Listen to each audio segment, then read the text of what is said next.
Yang disebut adalah semua manusia, semua insan, semua anak. Bukan hanya wabil khusus orang yang beriman saja. Lantaran wong lanang lan.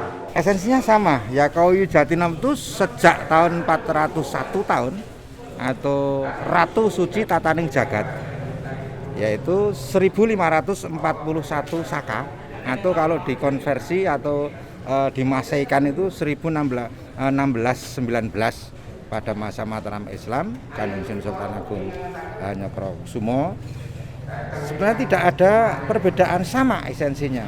Satu, Al-Qawiyun, Yaqowi itu adalah yang maha kuat. Al-Afu adalah Allah yang maha pemberi ampun, dan kita juga harus mohon ampun, dan kita selalu menebarkan ampunan kepada siapa saja. Yang beda itu hanya perayaannya. Nah, ini esensi perayaan Yaqowi yang sudah 4 abad lebih ini, lebih 1 tahun. Maka di tahun ini itu ada dua makna. Di tahun ini adalah tahun yang saya berikan tetenger, atau istilahnya itu tondo, penanda. Lah ini dadya astra trusing jagat. Dadya astra trusing jagat ini sebuah harapan, sebuah doa agar Yaqowiyu tahun 2020 atau 1954 Jimakir ini merupakan sarana pendekatan kita kepada Allah Ta'ala. Setelah itu kita berdoa, mudah-mudahan Allah memberikan keberkahan. Kemudian apa yang kita minta ini Allah memberikan ijabah.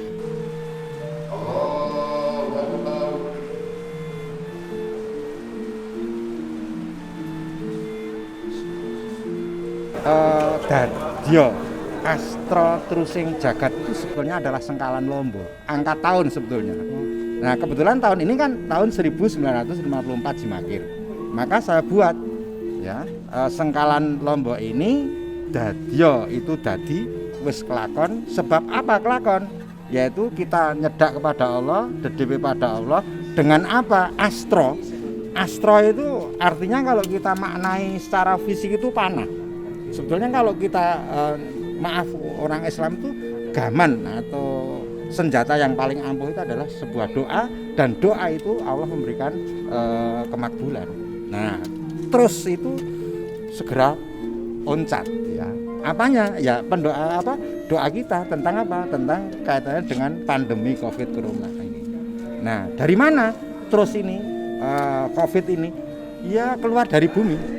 Nah, maka ketika itu saya membuat sengkalan sengkalan ini namanya sengkalan yang berwujud wewangonan ya. Wewangonan ini, nah di sini ada jagat, kemudian ini ada cakra ya.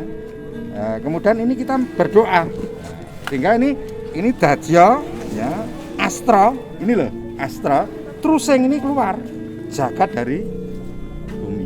Nah, ini sebetulnya hanya untuk menanda bahwa yang kita harapkan peristiwa ini hanya sekali dalam seumur hidup kita dan mungkin anak cucu kita. Menika sampun kula cawisaken papan palenggahan ingkang samangke kagem zikir tahlil saha andum apem dumateng para santri lan dumateng para tamunipun simbah. Ya tak tampa terutama. Monggo. Pernah memang tidak ada sebaran seperti ini, yaitu tahun 1949 ketika agresi militer Belanda ketiga. Jatinom tidak mungkin.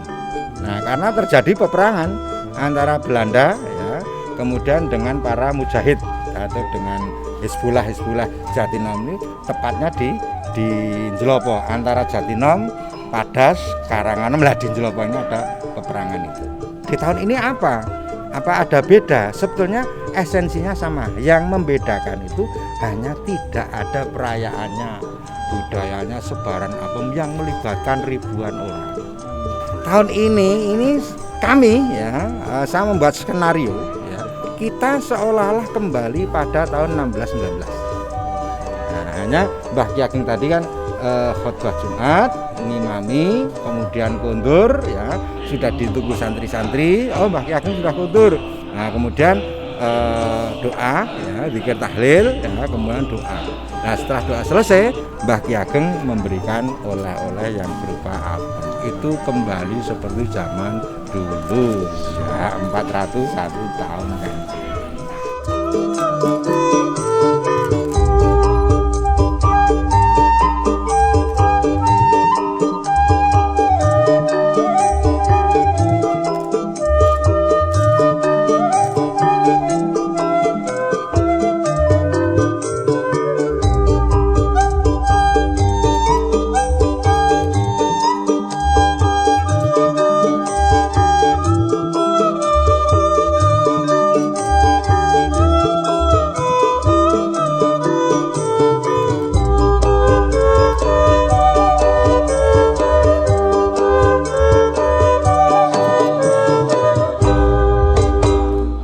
Kita semua hadir untuk memperingati hal yang sangat besar, monumental untuk sejarah berkembangnya syiar Islam di Jatinong dan kemudian Klaten, yaitu soal kita di Makom yang Bibir yang memulai sejarah Islam besar di Jatinong dan Klaten dan kemudian tentu dengan perayaan Yogowiyu, sebaran apem, saparan, itu kembali kita berangkat dari saling memaafkan. Tadi makna dari apem adalah memaafkan.